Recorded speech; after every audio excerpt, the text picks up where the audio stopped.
Sinimulan ng pusit na si Cardinal Akiyama ang ritual kasama ang mga bastardong demonic order.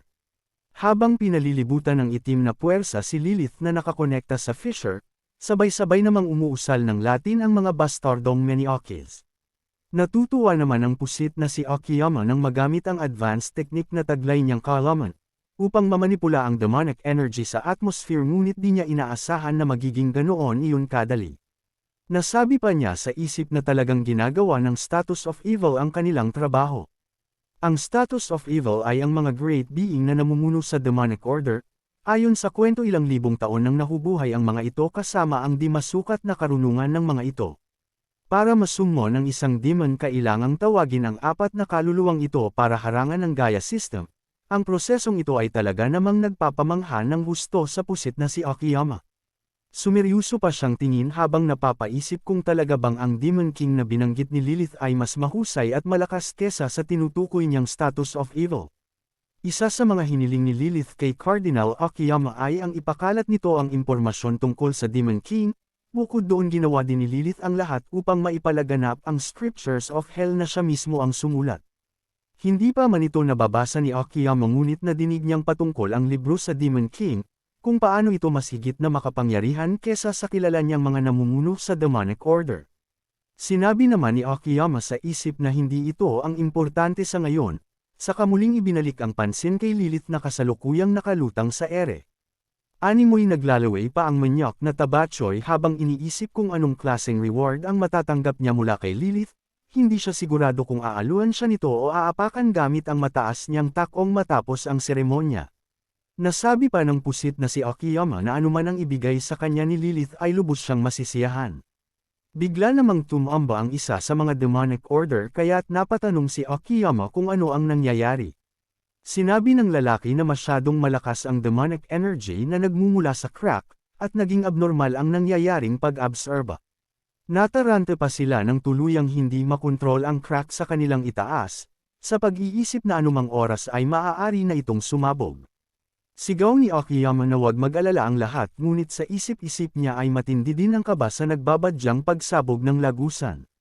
Inutos niya sa lahat na manatili ang mga ito sa kanilang posisyon, kapag tuluyang hindi na control ang nag-umapa na demonic energy at sumabog ito walang sino man sa kanila ang nakakaalam kung ano ang posibleng mangyari. Mungkahi naman ng mga tauhan na lisanin na nila ang lugar habang maaga pa, dahil maaaring maging sila ay hindi na makaalis sakaling sumabog na ang mahiwagang lagusan. Nakangiwit naman ang manyak na lalaki habang nagdadalawang isip peren kung ititigil ang ritual. Naiisip man niyang umalis ngunit hindi niya magawang iwan ang succubus queen na pinapangarap niyang makita, lalo na ngayon na ilang di pa na lang ang layo niya sa matagal ng pangarap. Inutos niya sa mga kasamahan na tumakas na ang mga ito, at magpapaiwan siya upang ituloy mag-isa ang ritual. Ayon kay Akiyama matagal na panahon ang inintay nila upang marating ang sitwasyon na iyon, at sa oras na yun hindi siya magdadalawang isip na isakripisyo ang sarili upang hindi masayang ang kanilang paghihirap. Animoy isang bayani siya sa harapan ng mga kasamahan na ipinahayag ang kanyang matapang na pagkatao, para sa kanyang kamanyakang pangarap.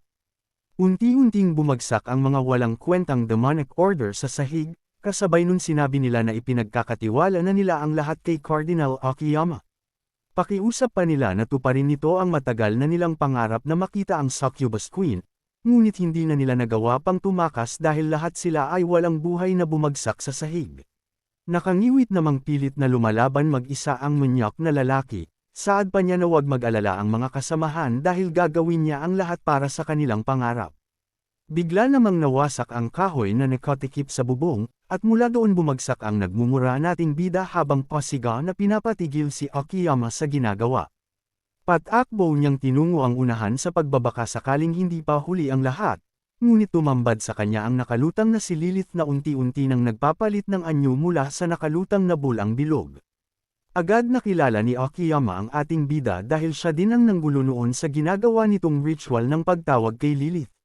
Nanlaki naman ang mata ni Kang Wo at sunod-sunod na napamura, dahil alam niyang kaunti na lang at tuluyan ng matatapos ang ritual at sumisilaw na sa kanya ang mga galami ng asawang pusit.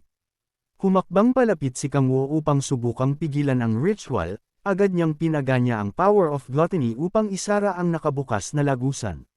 Galit na sinermona ni Akiyama ang ating bida sa muli nitong paghadlang sa kanyang pangarap. Sinabi pa niya na imbis na hadlangan ay tulungan na lang siya ni Kang Woo. Puno pera ng determinasyon ang Minyok na lalaking matapos niya ang ritual anuman ang mangyari, kahit na sabihin ni Kang Woo maaari niyang ikamate kung ipagpapatuloy niya ang kanyang ginagawa. Parang baliw na sagot ni Akiyama na wala siyang pakialam sa sariling buhay, dahil simula pa lang ay handa niyang ailay ang sarili para sa minamahal niyang succubus queen. Galit na pinagmumura ni Kang Woo at tinawag na Minyok ang bastardong lalaki, sinabi pa niya na kapag namatay ito ay hindi din niya madadampyan ang pinapangarap niyang succubus queen.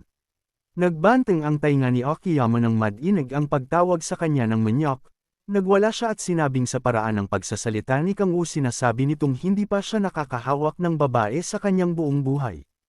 Hindi na malaman ni Kang Woo ang sasabihin para mapatigil lang ang bastardong Minyok, nang lalo nitong pag-igtingin ang kanyang kapangyarihan at walang balak na sumuko.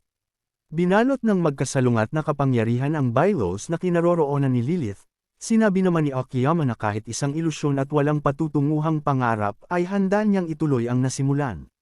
Mas lalong lumakas ang kapangyarihan ni Akiyama na nagpalakas ng buko sa lagusan, ang madilim na kapangyarihan mula sa Fisher ay pumasok lahat sa kinaroroonan ni Lilith.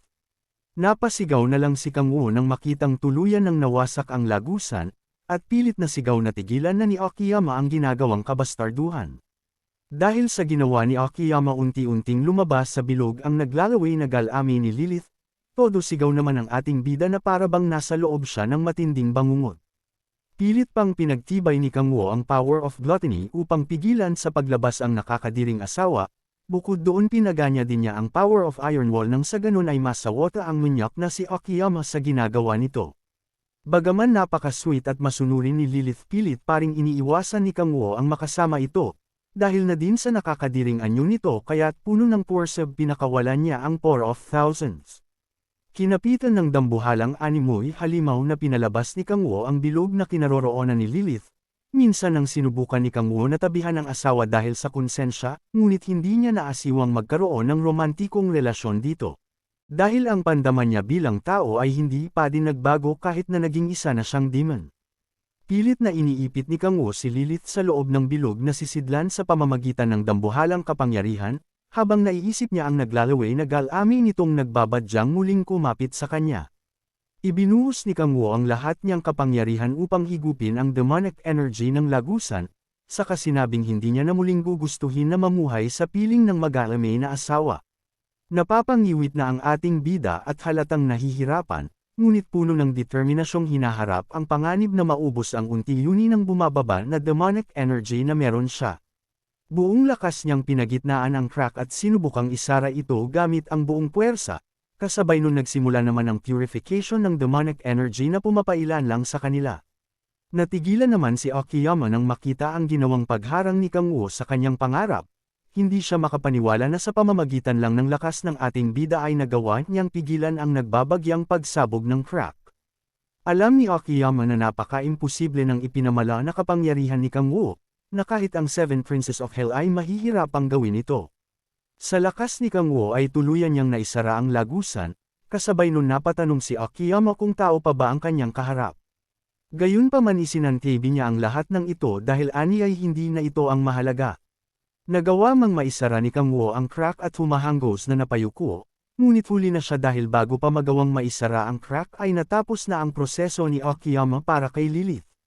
Nakangiting dumipa si Akiyama sa ere habang unti-unting kumakawala ang liwanag mula sa kinaroroonan ni Lilith. Tuluyang nawasak ang bilog na sisidlan kasabay ng malakas na pagsabog. Nakangiting utos naman ni Akiyama na ipakita ni Lilith sa kanila ang tunay niyang anyo. Ngunit gumuho ang matagal niya ng pangarap at bigla siyang natigilan, nang makita niya ang naglalakas na succubus queen papalapit sa kanila. Habang naglalakad nagpasalamat pa si Lilith sa tulong na ginawa ni Akiyama. At matagumpay na nanembalik ang tunay niyang anyo bilang mapang-akit na demon. Natamba sa sahig ang Minyok na lalaki sa takot sa babaeng kasalukuyang nasa harapan niya, habang pilit namang pinunasan ni Kang Woo ang galbak na natamo niya mula sa pagpigil sa bastardong si Akiyama. Humahanggos man ngunit nagawa pang sisihin ni Kang Woo ang matabang Meniokis, at sinabing kanina pa niya ito pinapatigil sa kahibangan nitong ginagawa. Hindi naman maiwasang matulala ni Akiyama nang makita ang tunay na anyo ni Lilith, na inakala niyang napakaganda at lubhang mapang-akit. Nakita naman ni Lilith ang reaksyon ng Cardinal at inakalang nabibighani ito sa taglay niyang ganda, ani pa niya na hindi niya na ito ikinagulat dahil ang taong anyo ay talaga namang nakakadiri. Nakangiting sinabi ni Lilith na tapos na ang kasunduan nila ni Akiyama. Itinaas pa niya ang nanlalagkit na mga galami saka sinabing nais niyang bigya ito ng reward. Mabilis niyang itinusok ang galawa sa ulo ni Akiyama dahil ani ay hindi niya magagawa ang kanilang pinagkasunduan, dahil nanunood ang kanyang mahal na hari. Sa huling hininga ng manyok na tabatsoy ay pinagsisihan niya ang kanyang ginawa, at napatanong kung anong kasalanan ang kanyang sinimulan. Walang buhat na bumagsak si Akiyama sa sahig at naglakad naman si Lilith palapit kay Kang Wo. Tumatawa ito habang tinatawag ang pangalan ng kanyang pinakamamahal na hari, ngunit agad iginiya ni Kang Wo ang kamay at sinabing wag lalapit sa kanya ang mag-aalame na asawa. Halos maduwal si Kang Wo hindi pa man nahahawakan o nadadama ang malagkit na galame ng asawa. Pilit siyang ngumiti habang nangangilabot at sinabing matagal na nang huli silang magkita ni Lilith. Nagpapakyut naman ang mag-aalame na babae na todo ang dilap sa labi, kaya't napasigaw na lang sa isip ang ating bida na humihingi ng tulong.